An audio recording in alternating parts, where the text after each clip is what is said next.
अॻूणे वज़ीर आज़म नवाज़ शरीफ़ चयो आहे त इमरान ख़ान जो लॉन्ग मार्च इनक़लाब लाइ न पर पंहिंजी मर्ज़ी जो आर्मी चीफ लॻाइण लाइ आहे। पंहिंजे ट्वीट में नवाज़ शरीफ़ लिखियो त इमरान ख़ान जो लॉन्ग मार्च कंहिं इनक़लाब लाइ न पर पंहिंजी मर्ज़ी जो आर्मी चीफ मुक़ररु कराइण लाइ आहे। नवाज़ शरीफ़ जो चवणो हो त अवाम इमरान ख़ान जो इनक़लाब संदसि 4 सालनि जी हुकुमरानी में ॾिसी चुको आहे। संदसि वधीक चवणो त हिन वधीक लिखियो त ॿियनि खे चोर चवण वारो पाण पर ॾेई फंडिंग तोशाखाना ऐं 50 अरब जे धाड़े जे नाक़ाबिले तरदीद सबूतनि सां गॾु तारीख़ जो सभ खां वॾो चोर साबित थियो आहे। वाज़े रहे त अॻूणे वज़ीर आज़म इमरान ख़ान 28 अक्टूबर खां लाहौर जी लिबर्टी चौक खां इस्लामाबाद ॾांहुं लॉन्ग मार्च जो ऐलान कयो आहे।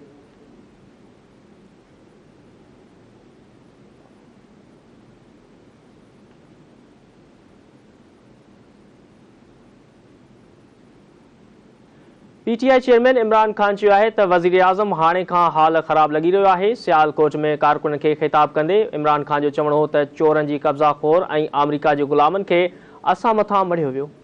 असांजो मुक़ाबिलो उन्हनि खे शिकस्त ॾियणु ऐं मुल्क खे हक़ीक़ी आज़ादी ॾियारणु आहे। पीटीआई चेयरमैन जो वधीक चवणो हो त हू जुमे ते लाहौर खां लॉन्ग मार्च लाइ निकिरी रहिया आहिनि। जेसीं ताईं क़ौम खे चूंडुनि ज़रिए हक़ नथो मिले तेसीं ताईं जदोजहद जारी रखंदा। इमरान ख़ान चयो त अरशद शरीफ़ खे शहीद करे क़ौम खे डिॼारण जी कोशिश कई वई, पर असां पहिरियां अॻे खां बि वधीक पुरअज़्म थी विया आहियूं। आज़म सवाती जे ॿारनि साम्हूं मथस तशदुद कयो वियो। इस्लामाबाद में हिकु डर्टी हैरी आयल आहे, उनखे ज़हनी बीमारी आहे, ॿुधो तो इंसाफ़ जे कटेरे में बीहारे छॾींदुसि।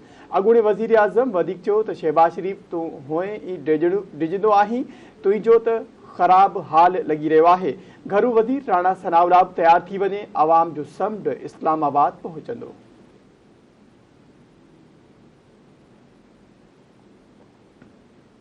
ॿिए पासे वज़ीर आज़म शहबाज शरीफ़ पीटीआई चेयरमैन ते तनक़ीद कंदे चयो आहे त इमरान न्याज़ी ख़तरनाक रांदि खेॾी रहियो आहे।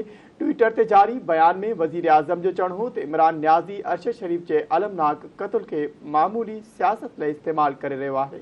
शहबाज शरीफ़ जो वधीक चवणो हो त इमरान न्याज़ी ख़तरनाक रांदि खेॾी रहियो आहे, रियासती इदारनि ते इल्ज़ाम हणण जी हद ताईं वञी रहियो आहे।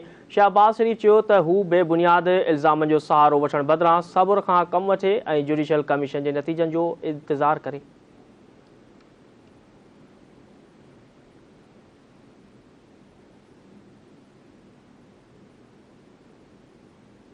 Supreme court of Pakistan Tehreek इंसाफ़ जो लॉन्ग मार्च रोकण बाबति वफ़ाक़ी हुकूमत जी इस्तदा रद्द करे छॾी।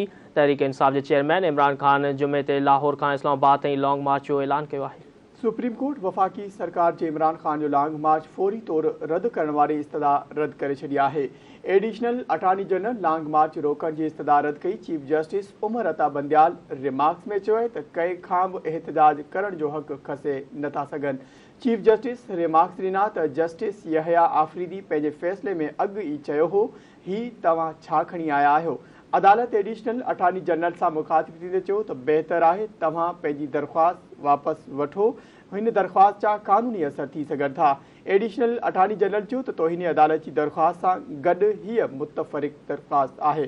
चीफ जस्टिस चयो त 26 मई जे फ़ैसिले में इहो तय थी वियो त हीअ दरख़्वास्त हाणे ग़ैर मौसर थी चुकी आहे। सुप्रीम कोर्ट तोहिनी अदालत केस में पीटीआई चेयरमैन इमरान ख़ान खां जवाब तलब करे वरितो।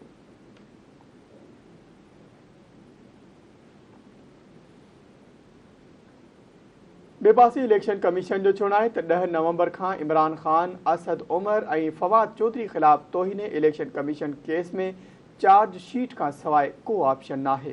इमरान ख़ान, असद उमर ऐं फवाद चौधरी ख़िलाफ़ तोहिन इलेक्शन कमीशन जी ॿुधणी मेंबर निसार दुरानी जी सरगर्मी में 4 रुकनी बेंच कई। तहरीक इंसाफ़ तरफ़ां अनवर मंसूर अदालत में पेश थियो।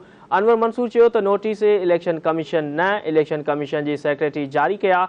जेसि ताईं इहो मसइलो हल न थिए तेसि ताईं ही शोकास नोटिस गैर क़ानूनी आहे। शोकास नोटिस ते बि डीजी लाइ सयूं आहिनि। तहरीक इंसाफ़ जे वकील वधीक चयो त संदन हाई कोर्ट में 31 अक्टूबर ते ॿुधणी आहे, उन खां पोइ जी तारीख़ मुक़ररु कई वञे, जंहिं ते इलेक्शन कमीशन जे मेंबर चयो त इलेक्शन कमीशन नोटिस जारी कया आहिनि। सेक्रेटरी तरफ़ां नोटिस नाहे ॾिनो वियो, उन रुॻो इतलाह ॾिनो आहे। अनवर मंसूर चयो त असद उमर खे गुज़िरियल राति धमकियूं आयूं हुयूं, वचस सिक्योरिटी नाहे, जंहिं ते इलेक्शन कमीशन जे मेंबर चयो त वचन 10 नवंबर खां को बि रस्तो न बचंदो त चार्ज फ्रेम कजे।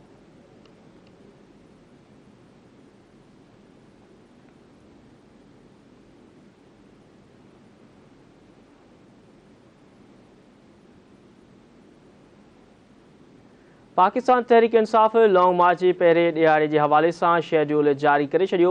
PTI लाहौर जे सदर इम्तियाज़ शेख चयो त लॉन्ग मार्च 28 अक्टूबर जुमे जे ॾियारे लिबर्टी चौक खां शुरू थी शाहराह ताईं वेंदो। संदसि चवणो हो त लॉन्ग मार्च कलमा चौक थींदे फिरोजपुर रोड ते रवानो थींदो। हुन चयो त PTI चेयरमैन इमरान खान पहिरें ॾींहुं आज़ादी चेक ते कारकुननि खे ख़िताब कंदो।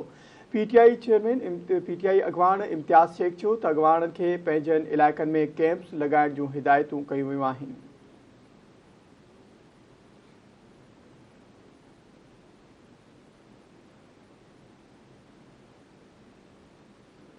ख़बरुनि जो सिलसिलो अॻिते वधाईंदासीं। ख़बर शामिल कंदासीं त सीनियर सहाफ़ी अरशद शरीफ़ जो पिम्स इस्पताल में पोस्टमार्टम मुकमल थी वियो।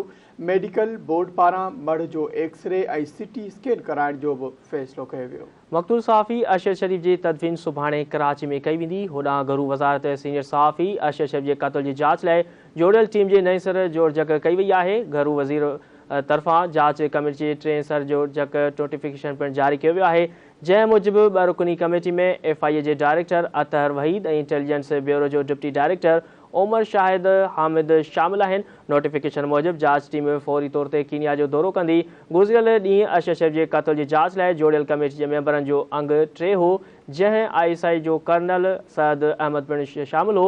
ॿिए तरफ़ गॾियल क़ौम जे इदारे बि पाकिस्तानी सहाफ़ी अरशद शरीफ़ जे पुरस्कार मौत जी मुकमल जांच जो मुतालबो करे छॾियो।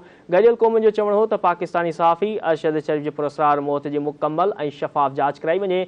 सेक्रेटरी जनरल एंटोनियो गुतेरेस जे तर्जुमान स्टीफन डुजारिक मीडिया सां ॻाल्हाईंदे चयो त मूं पाकिस्तानी सहाफ़ी जे मौत जी अलमनाक रिपोर्ट ॾिठी आहे।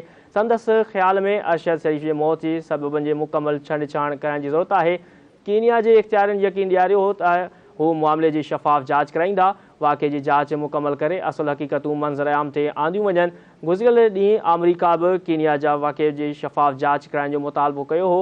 होॾां कीनिया जी पुलिस अरशद शरीफ़ जी मौत ते पंहिंजे मौक़िफ़ तां फिरी वई आहे। कीनियन पुलिस हाणे दावा कई आहे त सहाफ़ी जी गाॾी रोकण वारनि अहलकारनि ते पहिरियां फायरिंग कई वई, जंहिं जे नतीजे में हिकु अहलकार ज़ख़्मी थी पियो, जॾहिं त जवाबी फायरिंग में अरशद शरीफ़ मारिजी वियो। उन खां अॻु पहिरीं कीनियन पुलिस जी रिपोर्ट में चयो वियो हो त अरशद शरीफ़ जी कार खे न रुकण ते फायरिंग कई वई हुई।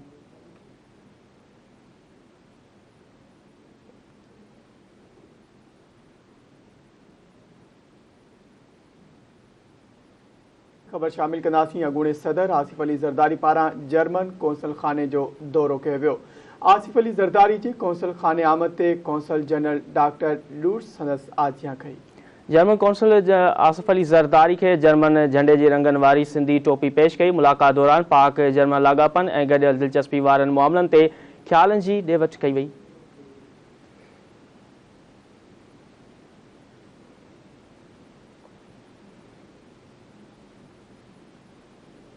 सऊदी अरब जे वली अहद मोहम्मद बिन सलमान वज़ीर आज़म शहबाज शरीफ़ जी दरख़्वास्त ते मस्जिद नबी में हंगामे वारे ॾोह में क़ैद समूरनि पाकिस्तानियुनि खे आज़ादु करण जो हुकुम ॾेई छॾियो। वज़ीर आज़म सऊदी वली अहद खां वाक़े ते गिरफ़्तार पाकिस्तानियुनि जी आज़ादी ऐं दरगुज़र खां कमु वठण जी दरख़्वास्त कई हुई। सऊदी वली अहद मस्जिद नबवी में हंगामो करण ते क़ैद समूरनि पाकिस्तानियुनि खे आज़ादु करण जो हुकुम ॾेई छॾियो। सऊदी वली अहद जे हुकुमनामे खां पोइ वज़ीर आज़म शहबाज शरीफ़ मोहम्मद बिन सलमान जा थोरा मञिया।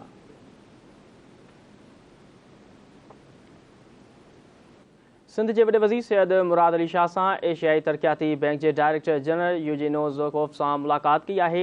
मुलाक़ात में वॾे वज़ीर ऐं ADP जे डायरेक्टर जनरल सूबाई रोडनि जे बहाली जे ते ख़्यालनि जी ॾे वठि कई। उन मौक़े ते वॾे वज़ीर चयो त आलमी बैंक ॿोॾ मुतासिरनि जे घरनि जी अॾावत लाइ घुर्बल रक़म 1500 अरब रुपयनि मां 110 अरब रुपया ॾियण जो वाइदो कयो आहे।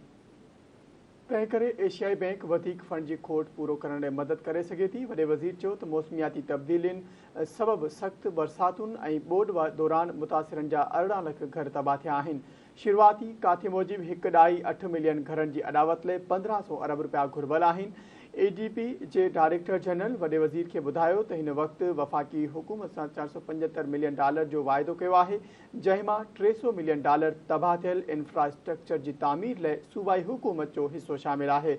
वॾे वज़ीर आलमी बिरादरी ऐं डोनर एजेंसी ते ज़ोर भरियो त हू मुतासिर माण्हुनि जी बहाली ऐं इंफ्रास्ट्रक्चर जे हवाले सां सहकार कनि।